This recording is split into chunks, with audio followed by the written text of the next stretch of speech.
जय श्री माताजी। उपस्थित सभी साधकों का हम स्वागत करते हैं। सामूहिक ध्यान की शुरुआत हम सामूहिकता में कुंडलिनी चढ़ाकर बंधन लेकर करेंगे।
सामूहिकता में 3 महामंत्र और उसके बाद श्री गणेश मंत्र का पठन करेंगे।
सामूहिक चित्त को केंद्रित करेंगे सहस्त्रार पर। परम पूज्य श्री माताजी कृपावंत होकर हमें निर्विचार अवस्था प्रदान कीजिए।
इसी निर्विचार अवस्था में हम श्री माता जी की अमृतवाणी को ग्रहण करेंगे।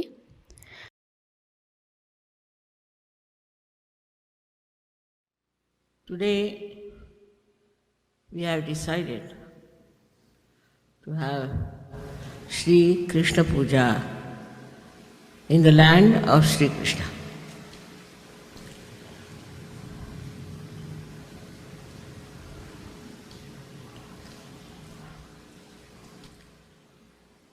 Though this is the land of Shri Krishna, people ask me why the people are not spiritual. How is it they get entangled into different types of seekings which are not leading to truth? Why is it the people in America not so alert as to recognize what is the truth and what they have to find?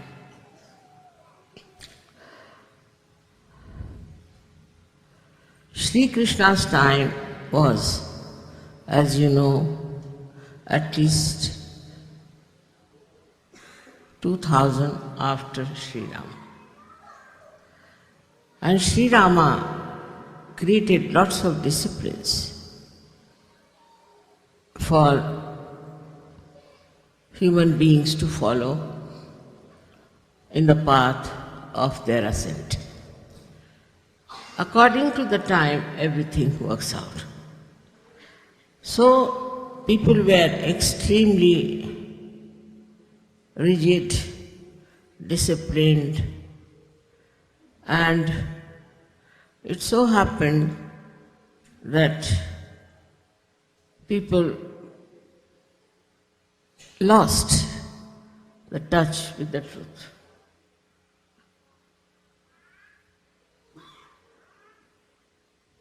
They would leave their wives, ill-treat their wives, do all kinds of things in the name of Sri Rama. Because always human beings take to something which is not right. The another side they never saw, how Rama went after Sitaji to find her, and he fought the horrible Rakshasa Ravana to get back his wife. So the other side people never see. Only this side they saw that he was very strict with his wife, and if the wife stayed over in some function, he got so angry and he shouted at her and he threw her out and all those things. That is how Shri Krishna came in. Always incarnations come one after another to correct themselves only. When Shri Krishna found that it is on the other side of ego, that men thought they were very powerful people and they could do whatever they liked, they had all the power to judge their wives. So Shri Krishna came with a new diversion, or I should say, from a new idea about life.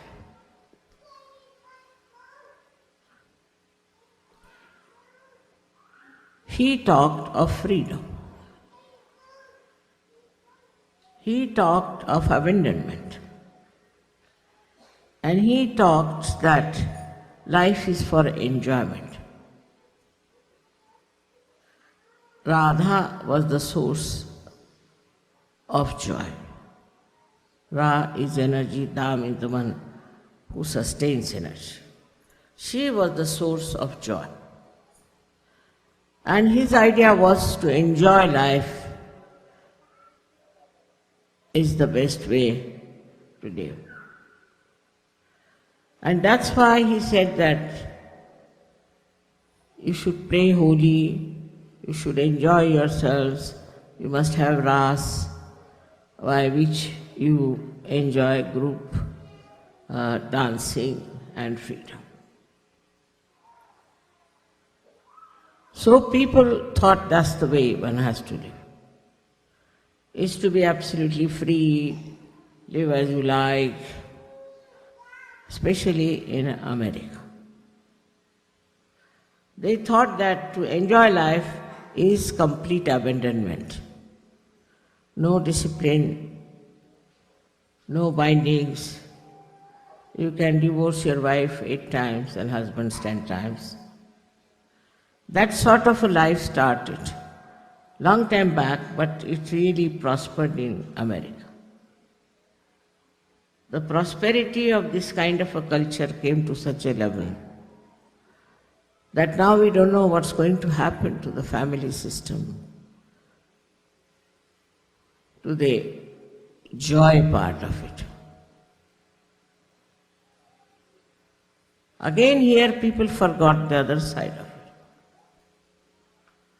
Adi Shakti first created Shri Ganesh. Shri Ganesh is the source of wisdom. He is the source of auspiciousness.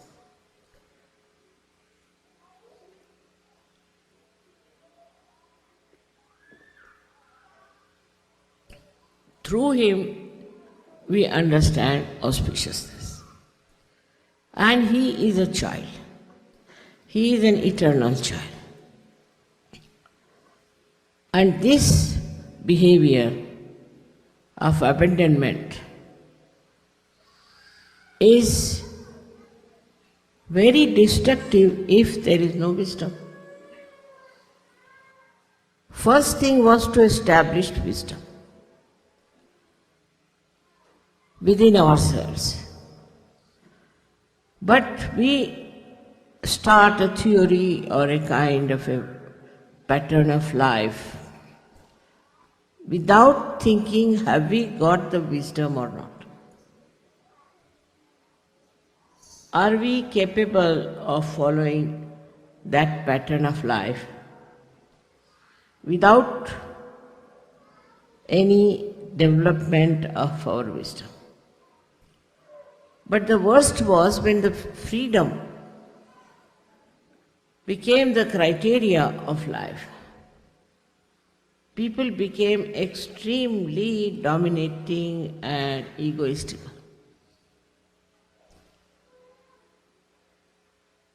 The first answer always you will get it, what's wrong?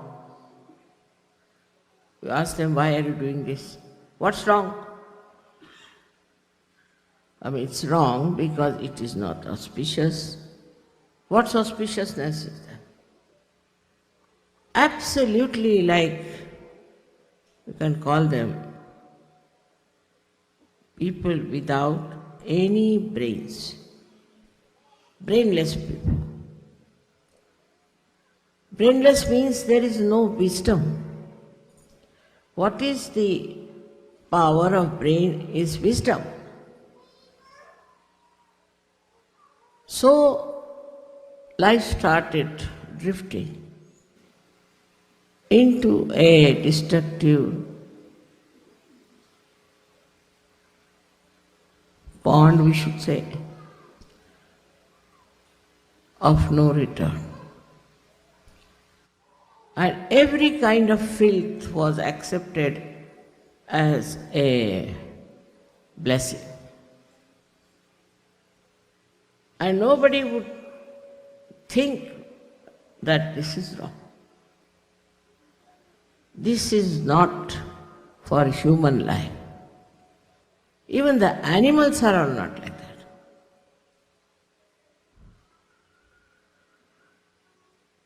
Added to that came the stupidity of drinking alcohol.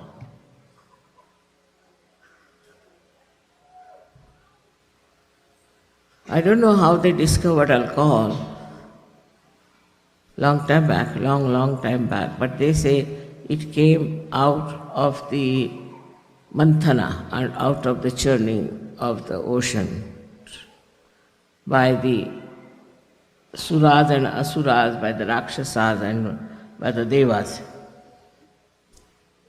Must be some trick to get these rakshasas drunk and to some or other manage to get the kumbha of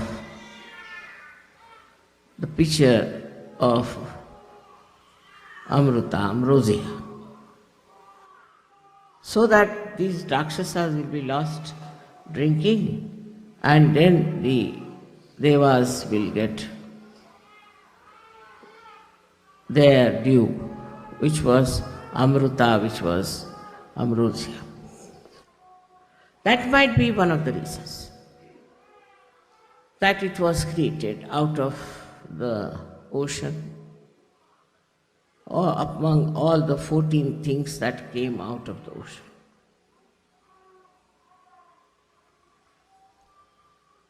So kind of a opposite quality of things were created. Another thing they created were prostitutes. One may ask why prostitutes came out of that manthana. Because now you have freedom. You are given freedom to choose. And so you must have full vision whether to choose an auspicious life, a holy life, a divine life, or to choose destructive life. This opposition came forward because your freedom had to be respected. That was very important. In the growth of human awareness, it was very important to respect the freedom of human beings. Because animals, if you see, they have no freedom. A snake will be a snake, scorpion will be a scorpion, lion will be a lion. They live with their own qualities, gunas. You cannot make them do something that other animals are doing. We have passed through all these different animal yonis, and now we are human beings, and now we have freedom. Now why freedom? One may ask, because these days they ask us question for everything you say. Why freedom needed? Like I always told you before, that in the school, they teach you 2 plus 2 is 4, and you have to remember it. But when you grow and when you go to college, you are supposed to have freedom to understand everything yourself.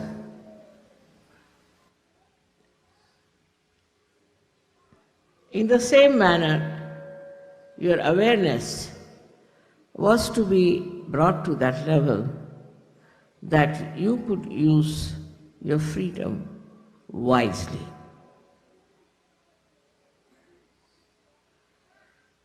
Now you have to have temptations. How can you judge a person whether he is blind or not blind? Supposing you ask a blind person, is this a flower? He might feel it's a no, it's a bee. So he has to have his eyes to see. And once you give him the eyes, he goes amok. He doesn't know what to do, what is good for him. So he chose all that was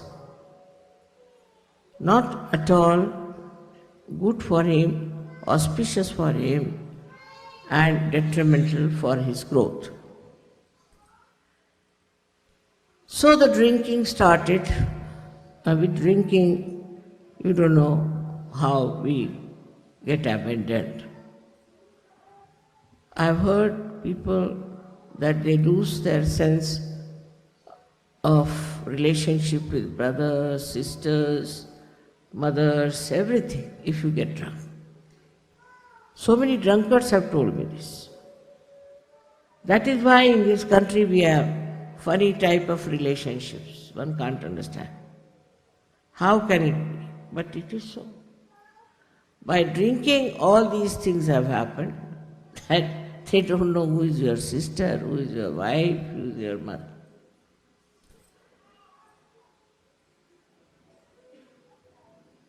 In India also we have a different type of thing, that they will ill-treat their mother, they'll ill-treat their sister, ill-treat their wives, the other way around also.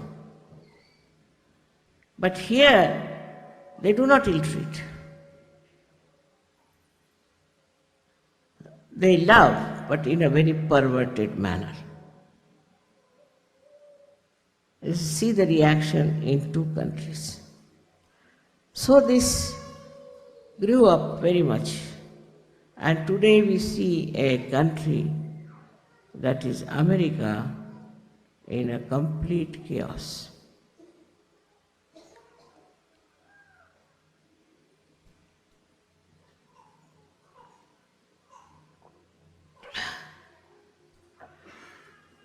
So this freedom without any wisdom at all growing starts creating a terrible ego. When auspiciousness is given up, then Shri Ganesha sleeps. And as Christ, who is the incarnation of Shri Ganesha, also doesn't bother.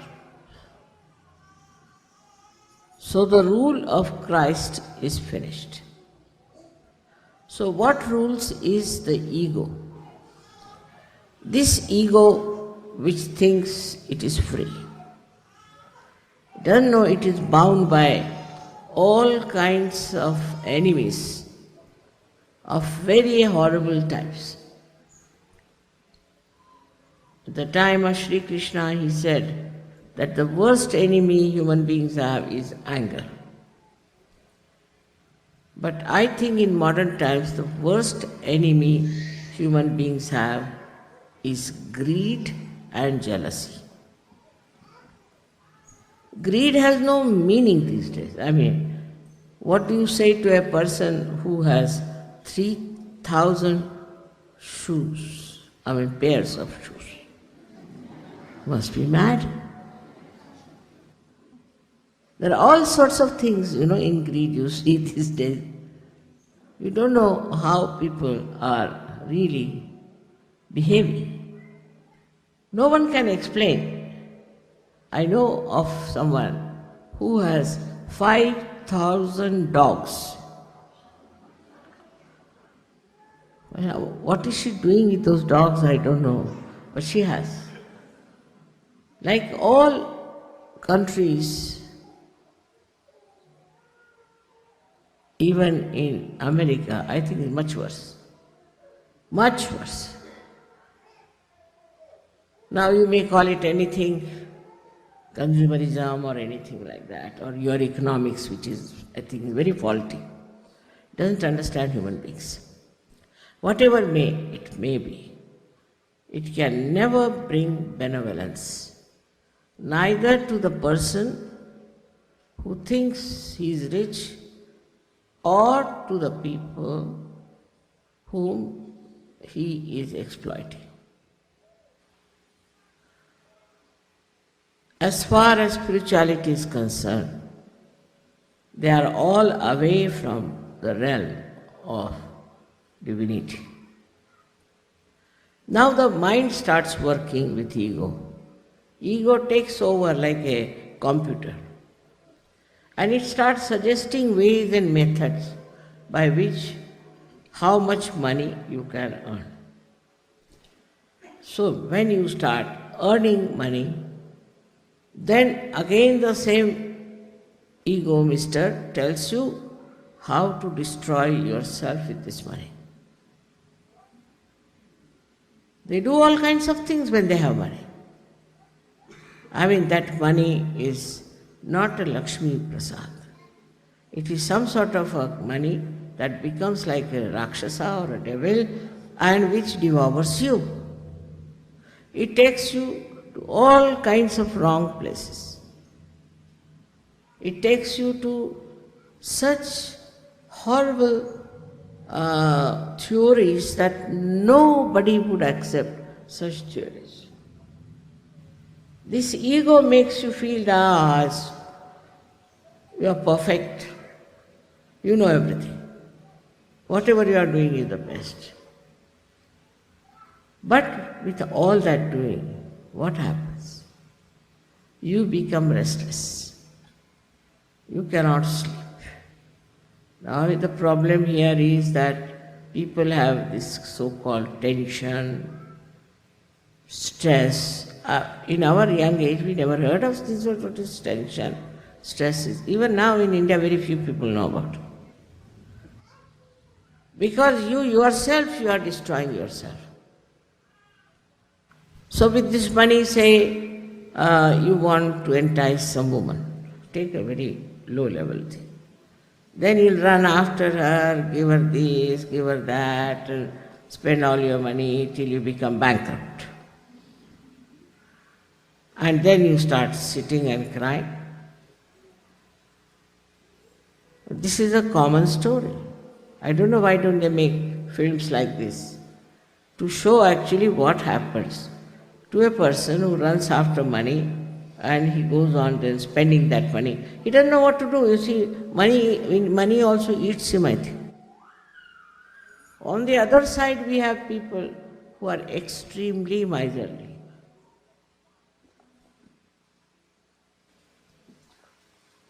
So all there, with the money only, they become so much greedy that they keep their money in 7 locks and keys. Now, they see in the world there are people who are suffering so much, who have so much problem. Why not spend some money on them? So then there are agents come up, like our Swiss bank. Swiss bank is the outcome of our greed. Completely our greed. Because we have so much money, we don't know what to do, so we put it in the Swiss bank. Swiss bank says, all right, we'll look after it. Because we are greedy as well as we are miserly. I mean, miserly people are another crackpots, I should say, the way they live. But also the people who have money are really crackpots. They have no sense of self-respect, neither self-esteem. Now imagine 80, 90-year-old women going for a shake dance, as I told you. Because they have money, they think they should do this. Competing with the young people because they have money. If they have money, if they get it without any, I should say, cheating or without deceiving someone, if it's a real good money, they should give it to some good cause and try to propagate goodness. But money itself seems to be something very bad, like poison.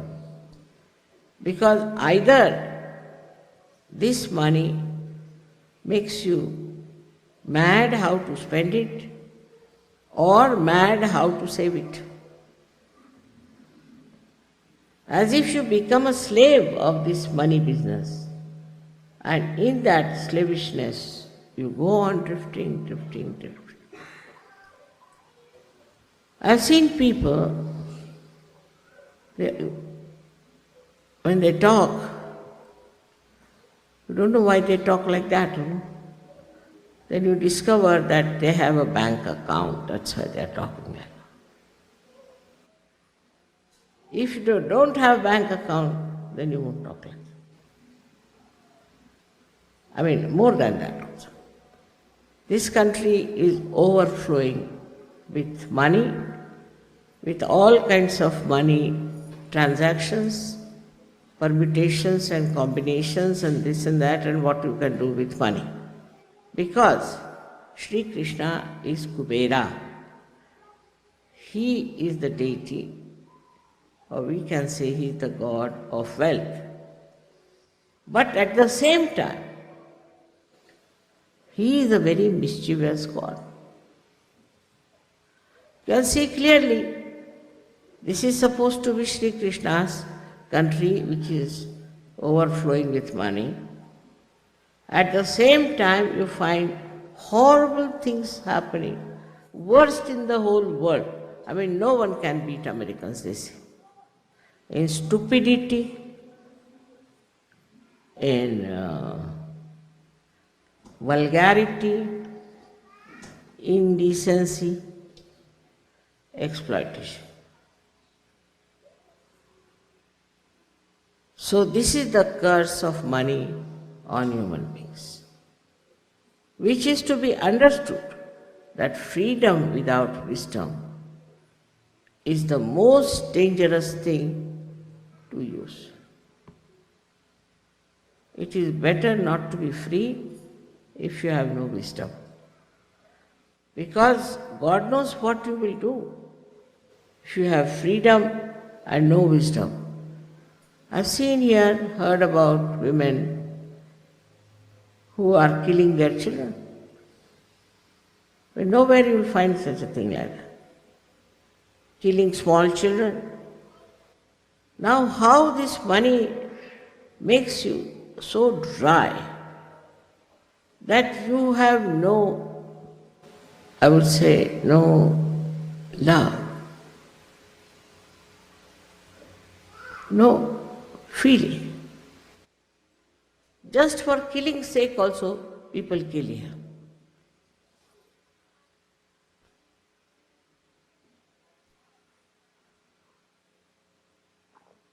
Now there's another thing that this money does. It creates a disparity. There are some who are very rich, there are some who are very poor. So those who are very poor are against those who are very rich. They can't understand why should these people have so much money. So they think it's a matter of right to snatch all that money from them and use it for themselves. But the same money can destroy them also. So snatching that money with violence or grabbing it is not going to give you any blessings.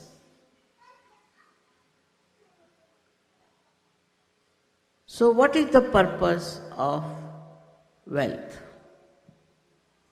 That is very important for people who worship Shri Krishna too. In Shri Krishna's life, he saw that the women who were creating buttermilk and butter were carrying all that all the way to Mathura, where in Mathura this horrible king Kamsa was reigning, and they used to give to all the soldiers there. He didn't want them to do that, because they would fetch much more money, they would be paid much more. So these women were greedy about it.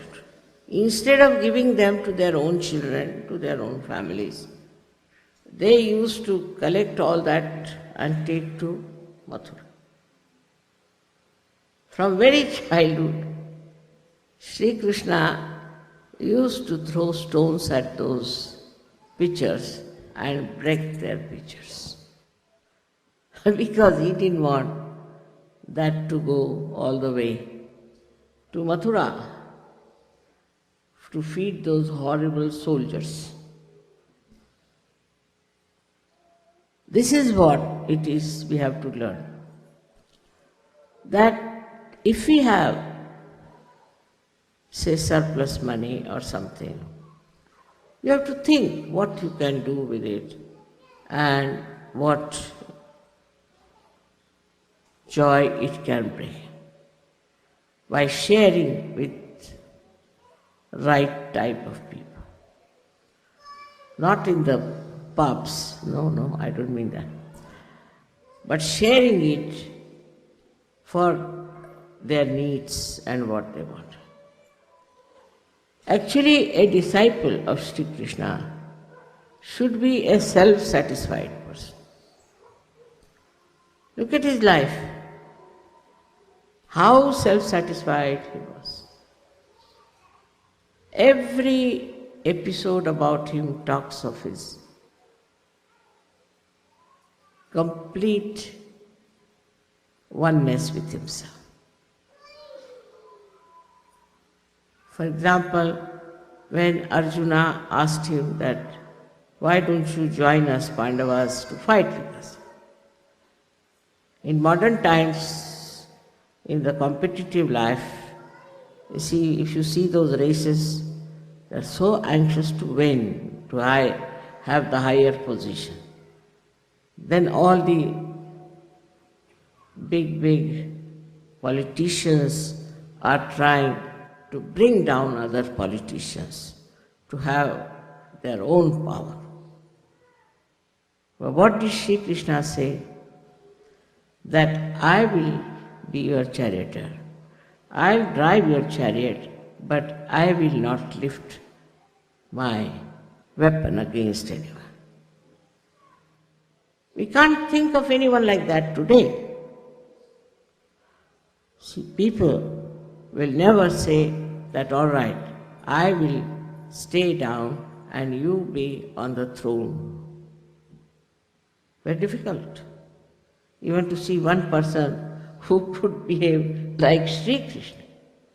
Because whether he is a charioteer or he is the one who was Arjuna or he was the captain of the whole thing, he knew what he was. What was the need for him to become this or that and that? But these days you see, to become something is such a struggle going on. Someone wants to be, say, the Prime Minister. That's the highest, I think, I don't know. But then some want to dislodge the Prime Minister. Then you start from the peon upward, everybody wants something higher. This is another very subtle type of greed, which is working out in our minds. Even in Sahajayoga, I have seen that the leaders now are settled down, of course, much better. But used to be such a terrible fight for leadership. It's all a myth, actual myth, but they used to fight. And they would write letters after letters, there were groups. One group would write against another group would write against this group, and I used to just laugh. Because there's no truth in it. Leadership is no truth, it's just a joke. But even if I told them it's a joke, they would not understand it's a joke and not to be that serious and to fight about it. Gradually it's settled down now, but better, much better, it's not so much bad. But that is what is there, this greed. That was the mistake, I think, of Sri Krishna, that instead of anger he should have put greed as the worst thing. Actually, you see, these incarnations don't know much about human beings. And they would not know how far they will be going. Same happens to me. But they are absolutely unaware that what these human beings are, what you tell them, what they will make out of it. Their brains are so sharp that they'll pick up whatever is wrong for them and never see whatever is right for them. Sri Rama tried something, it was of no use. Sri Krishna tried something, it was of no use. So we come to Sri Jesus Christ. Nowadays, the people who are suffering us are ardent disciples of Christ.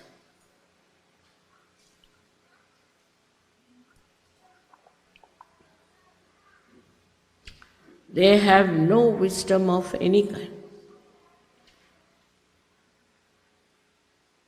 Like mad. They are going about. You read about their organizations, you read about things that they do. You are amazed. You see, how can they be disciples of Christ? In no way they have any right on Christ to begin with, because they don't know anything about Christ. First to know and then to imbibe his qualities are something very, very,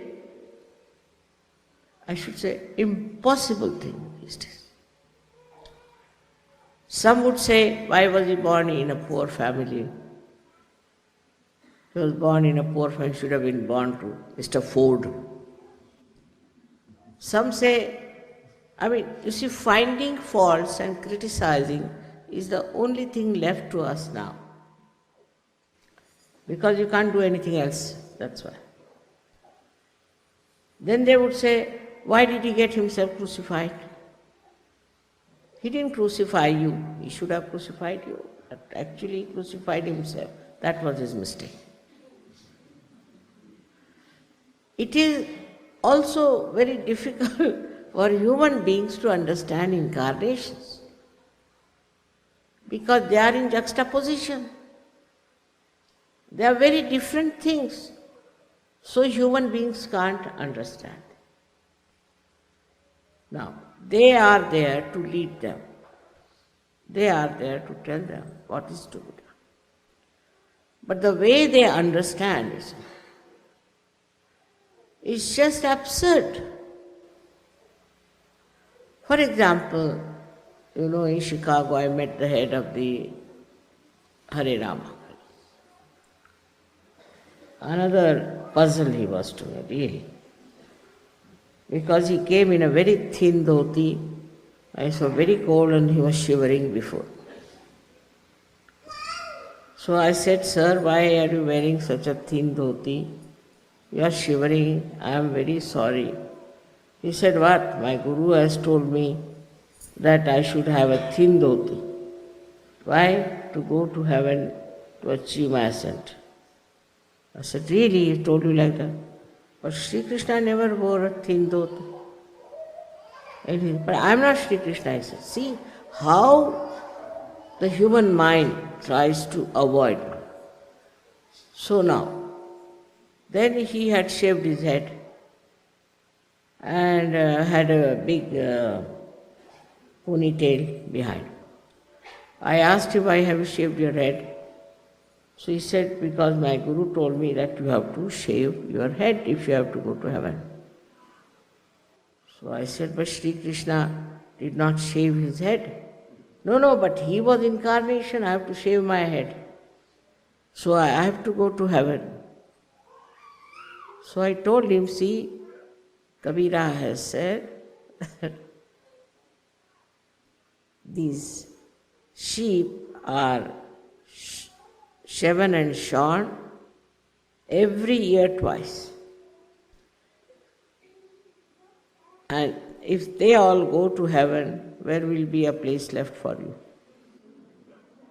So he never understood me, got very angry with me. And he said to me, Mother, you are talking ill about my guru. I said, I am not talking ill. I am your mother, I am just asking me that what's the use of wearing this thin dhoti, that's all. A mother has a right to ask. Got very angry, went away. And he is the head of these Hare Ramas.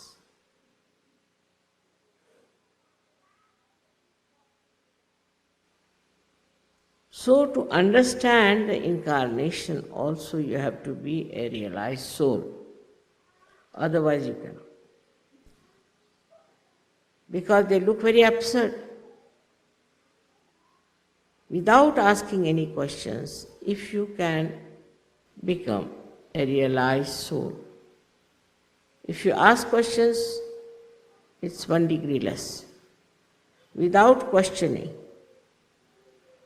if you get your realization without any questions, then you have the highest marks. But if you after questioning and this thing and that thing, then you have less marks. Because your mind is very active. And the person whose mind is active cannot achieve something beyond the mind. You have to achieve it beyond the mind. This is one thing At least if you all understand, I think my work is done. All tricks tried by Shri Krishna, all disciplines put by Sri Rama, all the gurus who tried their level best to tell you what to do is only to make you a yogi by taking you beyond the mind.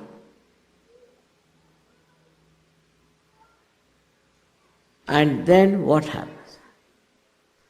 Then you are in connection with this all-pervading power, which is looking after you, which protects you, which helps you. In every way, you are absolutely in charge of this Parama Chaitanya. Now, supposing I do not take the citizenship of America, of course I may never take, but suppose, then this government is not in charge of me. But if I take, of course they'll tax me, do all kinds of things, doesn't matter, but at least they'll be in charge. But this Param Chaitanya, when it takes over, it is love, is absolute love. Love which thinks, understands, coordinates, cooperates, works, and extremely sensitive. It works. I'm sometimes so surprised the way it works without fail, without making any mistakes. Don't have to even tell because you are there. But to believe that we are there also is a difficult task. With all the experiences, you should believe that you are there. But that is also quite a difficult task. So when we say they are established Sahajogis, then what we mean is this, that they are completely one under complete charge of Parama Chaitanya. That's what we have to be. If you want to save this country, you have to be that. No argument, no explanation, nothing. No fighting, no strikes, nothing. No placards is needed. You are the ones who will advertise Sahajayoga. Every one of you should understand that your life is very important at this juncture. And you have to become that special person who reflects reality through the divine love. May God bless you.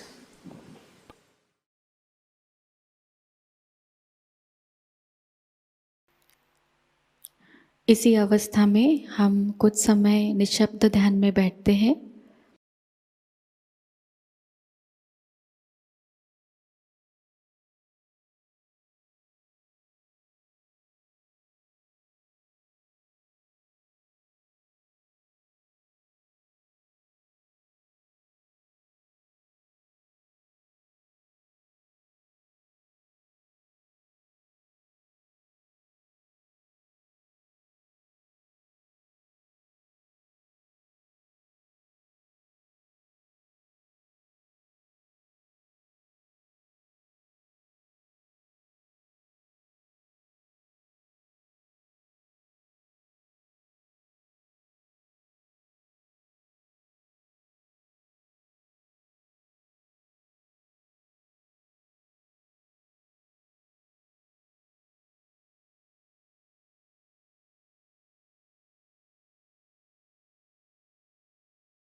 परम पूज्य श्री माताजी, आपकी परम कृपा में हम सदैव सामूहिकता से जुड़े रहकर आपके श्री विराट और श्री विराटांगना स्वरूप के आशीर्वाद को प्राप्त करें। हम सदैव निरानंद अवस्था को प्राप्त करें।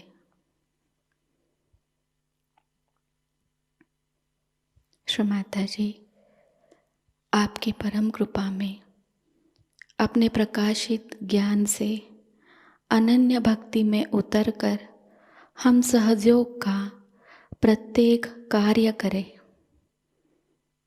और उस कार्य को करते समय हम अकर्म अवस्था को प्राप्त करें।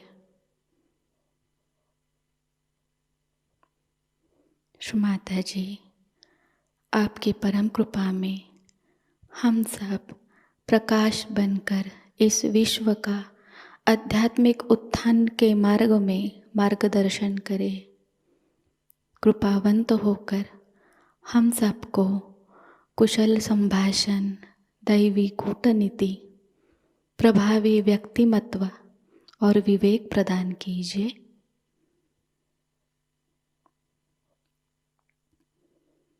श्री माताजी, आज का यह सामूहिक ध्यान हम आपके श्री चरणों पर समर्पित करते हैं। कृपावंत होकर हम सबको और इस विश्व को आशीर्वादित कीजिए। परम पूज्य श्री माताजी को प्रणाम करेंगे और सामूहिकता में कुंडलिनी चढ़ाकर बंधन लेंगे।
आज का यह ध्यान सत्र यहीं पर संपन्न होता है।